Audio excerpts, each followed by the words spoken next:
Si on m'avait dit que quand j'allais arriver en France, j'allais être confrontée à la solitude, au manque d'amis, au manque d'épanouissement social, j'allais tellement pas croire. Parce que moi, j'avais pas une idée comme ça. Je me suis dit quand j'allais arriver, j'allais avoir plein d'amis, j'allais pouvoir vite m'en sortir, mieux me découvrir, etc. Certes, je l'ai fait, mais pas très réellement comme ça. Aujourd'hui, dans cette vidéo, je décide de partager avec toi mon arrivée en France, ce qui s'est passé, comment est-ce que je l'ai vécu. Et je partagerai aussi quelques conseils qui auraient pu m'aider si j'avais appris cela plus tôt. Et que peut-être aurait pu mieux m'orienter quand je suis arrivée en France. Donc si tu ne me connais pas, bienvenue sur ma chaîne. Moi c'est Maeva Yanel, tu peux m'appeler Maya. Et aujourd'hui on va aborder le sujet de mon arrivée en France. Nous allons voir dans cette vidéo comment je suis arrivée en France, mes relations amicales, mes relations sociales. Et à la fin je vais juste partager quelques conseils. La vidéo ne sera pas tout à fait longue, mais moi je vais vous donner l'essentiel de ce que j'aurais voulu savoir. Et si vous avez des questions ou quoi que ce soit, n'hésitez pas d'écrire des commentaires, de me poser des questions dans les commentaires afin que je puisse répondre. Et ne t'inquiète pas, je vais vite répondre et ça sera pour moi un plaisir de le faire. J'ai pris normalement beaucoup de notes pour pouvoir mieux vous expliquer, mais en vrai là j'ai confondu de carnet. Ça c'est pas mon carnet de notes et je vais essayer de me dépêcher de pouvoir vous parler exactement ce que j'ai à vous dire. Déjà on va parler de mon arrivée en France. C'est vrai que moi je viens du Cameroun et au Cameroun je venais d'obtenir mon probatoire C et là j'allais en terminale C. Et qui dit terminale C dit la dernière année quoi. Et c'est à cette période que je suis, du coup, que mon visa il est sorti et je suis arrivée en France en septembre 2024 et je suis arrivée en milieu d'année, ce qui fait que je n'ai pas commencé l'école à la rentrée comme tout le monde, j'ai vraiment commencé 4 semaines après la rentrée. Quand je suis arrivée, c'était 2 semaines de l'école qui venaient de commencer en France et au Cameroun c'était juste 1 semaine. Et du coup, quand je savais, j'ai pas directement commencé les études, j'ai d'abord fait 2 semaines à la maison. C'est après les 2 semaines à la maison, au total 4 semaines que j'ai vraiment commencé les études. Et durant ces 4 semaines, on m'a fait passer un test d'écriture, de lecture et tout ça pour savoir, je sais pas, en fait c'était juste un test comme ça, qui n'avait vraiment pas d'importance. Et après ça, j'ai recommencé les classes. Pour le premier point que je vais d'abord vous dire, c'est la rétrogradation. Sachez que si vous venez par exemple en milieu d'année au lycée comme moi, vous serez obligatoirement rétrogradé d'une classe. C'est vraiment la chose dont j'étais pas prête, dont on m'avait pas dit, dont je ne savais vraiment pas, mais que j'ai dû m'y adapter et y faire avec. Et au final pour moi ça a été une très bonne expérience parce que ça m'a permis de ne pas vite m'avancer, puisque on est vraiment là sur 2 systèmes éducatifs très différents et il va falloir t'adapter et avancer comme ça. Donc ce qui veut dire que j'ai été rétrogradée en classe de première, du coup j'ai refait ma classe de première et après j'ai fait ma classe de terminale. Je vais pas vous mentir, ça n'a pas été facile, mais au final, je pense que ça a été une bonne chose qui m'a beaucoup aidé, qui a permis que je puisse mieux m'adapter, etc. Pour mes études, il faut savoir que l'école, c'est presque la même chose. C'est vraiment les cours que j'ai vus au Cameroun, c'était les mêmes que celles en France, surtout en classe de première. Donc il n'y a vraiment pas de différence côté cours, etc. Mais par contre, comme je vous ai dit, le système est différent. Ce qui fait qu'en première, vous serez amené à choisir 3 spécialités. Moi, en l'occurrence, j'avais choisi les spécialités mathématiques, physique, chimie et NSI. Parce que moi, j'avais des spécialités scientifiques au Cameroun. Ce qui fait qu'en France, j'ai pas eu trop de mal à choisir. Donc si vous avez des spécialités littéraires au Cameroun, on appelle ça des séries. Vous pouvez juste choisir des trucs scientifiques. Je pense que ça va être la même chose. Donc côté cours système éducatif, il y aura cette différence. Cette différence, vous allez choisir vos propres spécialités en première et en terminale. Arrivé en terminale, vous allez abandonner une spécialité, vous allez en garder 2 avec lesquelles vous allez évoluer jusqu'à obtenir votre baccalauréat. Donc je vous conseille vraiment de prendre soin de bien choisir vos spécialités, de bien essayer de regarder quelle spécialité vous convient le mieux pour que vous puissiez vite vous adapter. Parce que moi j'ai fait l'erreur de prendre NSI, numérique et sciences informatiques qui était, moi je me disais c'était l'informatique classique comme au Cameroun, mais franchement il y avait une grande différence et ça m'a un peu percuté et c'est celle-là que j'ai abandonnée en classe de première parce que je ne supportais vraiment plus. On va aborder un autre point, toujours sur le côté scolaire, c'est vraiment les relations avec les professeurs, les relations avec les élèves. Vous savez que il y a plutôt une très bonne relation entre professeurs et élèves. Les professeurs sont super kind, sont super gentils, super attentionnés, attentifs à l'écoute en fait des élèves. Et côté élève, puisque moi je suis arrivée un peu plus tard, c'était un peu compliqué de m'y adapter, mais en fin de compte j'ai réussi à m'adapter, en vrai tout s'est bien passé. Bon, voilà, bien. Maintenant, on va passer à la deuxième partie qui est celle des relations amicales, des amitiés et tout. Déjà, je me suis dit, ah, quand je vais arriver, je vais avoir plein d'amis, je vais avoir plein de contacts, je vais changer d'atmosphère et tout ça. Sauf que, erreur. Quand je suis arrivée, vous savez que toute ma classe de première, j'étais seule. Je n'avais vraiment pas d'amis. En fait, le côté amical ici, c'est pas la même chose que le côté amical au Cameroun. Ici, les gens, ils forment leur groupe en début d'année. Du coup, si tu arrives un peu en milieu d'année, tu n'auras pas trop la chance d'avoir beaucoup d'amis. Bon, moi, du coup, j'avais pas beaucoup d'amis. J'étais en mode, j'étais un peu seule, je me retrouvais seule. C'est juste dans les travaux en groupe que je me retrouvais à communiquer avec les gens parce que vous êtes obligé d'être en groupe. Mais sinon, après ça, j'étais totalement seule et je vais pas vous mentir, j'étais stressée. Des fois, ça me donnait vraiment de la haine. Bon, en fait, ça me dérangeait énormément parce que je suis pas habituée à rester seule. Mais franchement, ça m'a permis d'avoir une nouvelle compétence, de pouvoir faire tout ce que je veux toute seule, pouvoir m'épanouir toute seule, pouvoir me sentir un peu plus à l'aise avec moi-même. Donc, ça a été aussi une très bonne expérience, même si elle était malgré moi en fait. Je m'ai vraiment pris par la gorge en fait. Voilà. Donc côté amical, ne vous dites pas que vous allez retrouver, peut-être vous aurez la chance de trouver vite des amis, mais je peux pas vous garantir cela parce que dites-vous que vous serez seul à un moment donné, il va falloir que vous vous fassiez avec, donc que vous vous adaptez à cela. Donc n'ayez pas crainte, vous allez vous en sortir.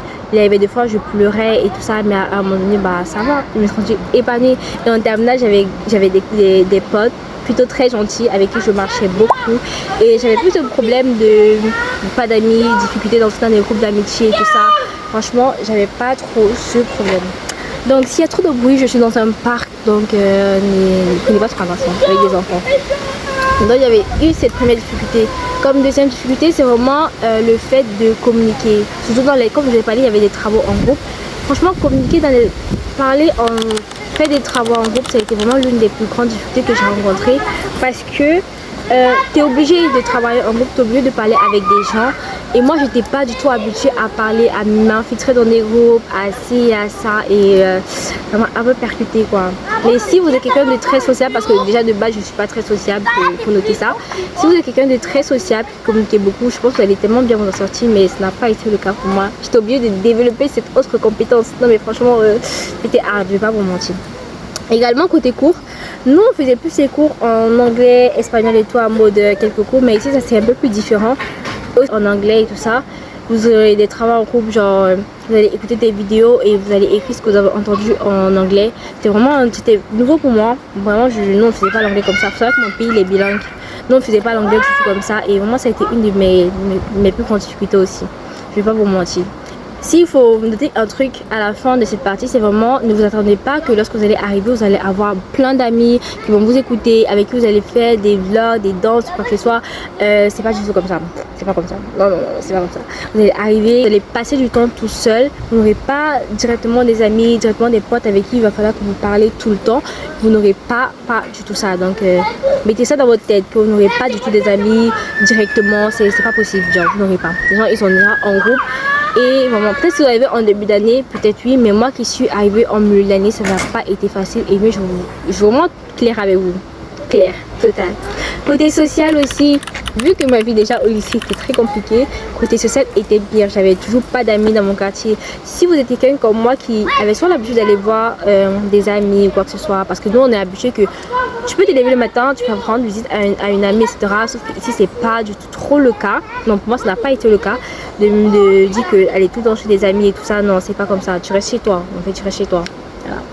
Et vie sociale, il fallait que j'apprenne à beaucoup communiquer avec les gens, chose qui n'a pas été facile. En fait, pour moi, rien n'a été facile. En fait, côté communication, là, ça n'a pas du tout été facile.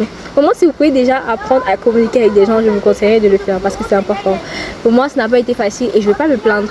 Là, maintenant, j'arrive à bien communiquer, à bien parler et tout. Côté social aussi, j'ai rencontré plein de difficultés. J'avais l'habitude d'étudier avec des amis au Cameroun, ça n'a pas été le cas ici. J'avais l'habitude de sortir des fois, même si c'était pas tout le temps, mais ça n'a pas été le cas ici. Mais là, si tu as des amis, tu peux bien le faire, mais à l'occurrence, moi, j'avais pas d'amis, du coup, j'avais vraiment pas cette chance. Donc côté social aussi, je me sentais hyper mal. Il y avait des jours où je rentrais, je pleurais. Et dites-vous que j'ai même découvert c'était quoi l'anxiété sociale, c'était quoi la dépression. Tellement j'étais seule, tellement je pleurais. C'est très triste. C'est tellement triste. Mais bon, au fur et à mesure, vous allez vous adapter. Après, vous allez passer 1 an, 2 ans. Et après ça, vous allez tellement bien vous adapter que quand vous parlez de solitude, vous allez dire non, mais la solitude, c'est quoi? Donc voilà, dites-vous que votre vie sociale ou quoi que ce soit, elle va tellement vite s'adapter. Vous allez vite connaître les gens, vite apprendre à les connaître, vite communiquer avec les gens. Bon, ma caméra n'est pas droite, je sais pas si vous l'avez compris. Sinon, vous allez vite apprendre, on va juste continuer comme ça. Sinon, vous allez vite apprendre à communiquer avec les gens, vraiment. Essayez d'entrer dans les groupes, de communiquer, d'essayer de vous incruster, de ne pas vous mettre toujours à l'écart. Même si on vous met à l'écart, essayez vraiment d'entrer dans le groupe. Et voilà. Et si je me donner un conseil pour la fin de cette vie sociale, j'aimerais vraiment dire que si vous arrivez ici, n'essayez pas de tomber dans la dépression. Faites une activité, genre faites des vlogs, même si vous ne faisiez pas des vlogs, faites des vlogs, faites des trucs, postez sur les réseaux sociaux. Ça va tellement vous apprendre à vous développer, à ne pas rester tout le temps seul. Genre tout le temps, parce que moi, c'est vraiment l'erreur que j'ai faite. C'est que quand je suis arrivée, j'avais tellement adopté cette solitude que pour moi, elle était devenue une deuxième famille pour moi. Alors que non. Moi, si un conseil, commencez à faire des vlogs, des vidéos et faites un truc seul, une activité qui va vous permettre de sortir vraiment de cette gouffre, du fait de rester tout seul. Ce n'est pas une compétence de rester seul. Ce n'est pas un truc à féliciter d'être introverti. Vraiment, c'est pas un truc à féliciter.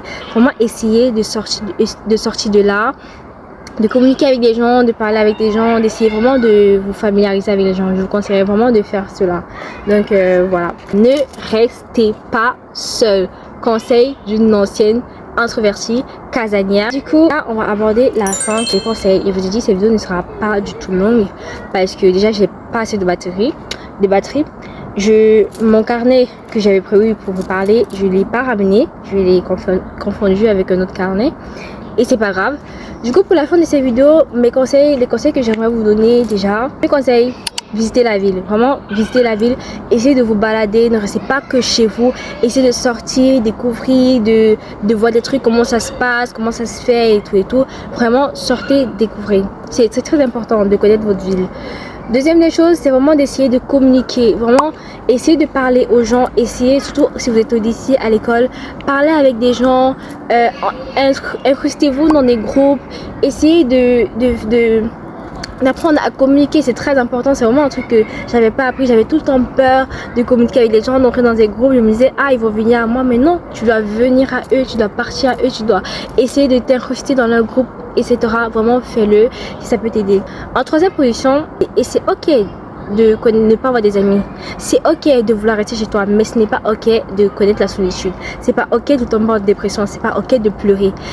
À l'occurrence, vous pouvez juste faire des vlogs, comme j'ai dit, faites des vidéos, postez sur internet, faites des trucs. En fait, faites une activité qui va vous faire sortir de ce gouffre. En fait, faites une activité qui va vous faire vous sentir vous-même, qui va faire que vous ne vous sentiez pas seul. Vous voyez, vraiment, faites quelque chose. Moi, je conseillerais beaucoup même les réseaux sociaux. Lancez-vous sur les réseaux à ce moment-là, postez des trucs. Si vous avez peur du regard des autres, bloquez ces gens qui, des regards vous font peur. Bloquez ces personnes qui vous rendent si anxieux. Vraiment, faites quelque chose, mais ne vous laissez pas emporter par cette solitude. Ne vous laissez pas emporter par cette dépression. Faites quelque chose, je vous conseille vraiment. J'ai pleuré, j'ai passé des nuits à pleurer, des jours à pleurer. Je sais même pas comment je m'en sortais à l'école, mais vraiment, je pleurais de fou. J'avais plus d'amis, plus de connaissances, plus de personnes. Et pour moi, vraiment, c'était horrible. Oui. Quatrième conseil, ne prenez pas tout à cœur. Vraiment, si une difficulté vous arrive ou quoi que ce soit, ne prenez pas tout à cœur. Si vous allez vous perdre dans les bus, vous allez vous égarer, genre vous allez prendre un bus, vous n'allez pas savoir quel est votre arrêt et dire c'est ok. Vous allez faire, je sais pas, vous allez tomber, glisser, pleurer, il va faire froid et vous n'aurez même pas ramené tous vos doudous et c'est ok. Dites pas, oh non, moi c'est juste à moi que ça arrive. Oh si, mes amis ils sont bien au pays. Oh ça, blablabla. Ne prenez pas tout personnellement. Ça peut arriver à qui que ce soit d'arriver de payer de bus, de tramway, de train, etc. Ça peut arriver à tout le monde de se tromper, ça peut arriver, mais apprenez vraiment de ça. Ne prenez pas ça, en fait, ne personnalisez pas la chose, faites de ça une épreuve, un truc vraiment. Essayez de ne pas personnaliser un problème. Ça, ne vous culpabilisez pas. Dites-vous juste, ok, j'ai perdu mon train, j'ai pas eu mon bus aujourd'hui et c'est ok. Oh mon dieu, je connais pas l'arrêt, je connais pas à quel arrêt je vais m'arrêter.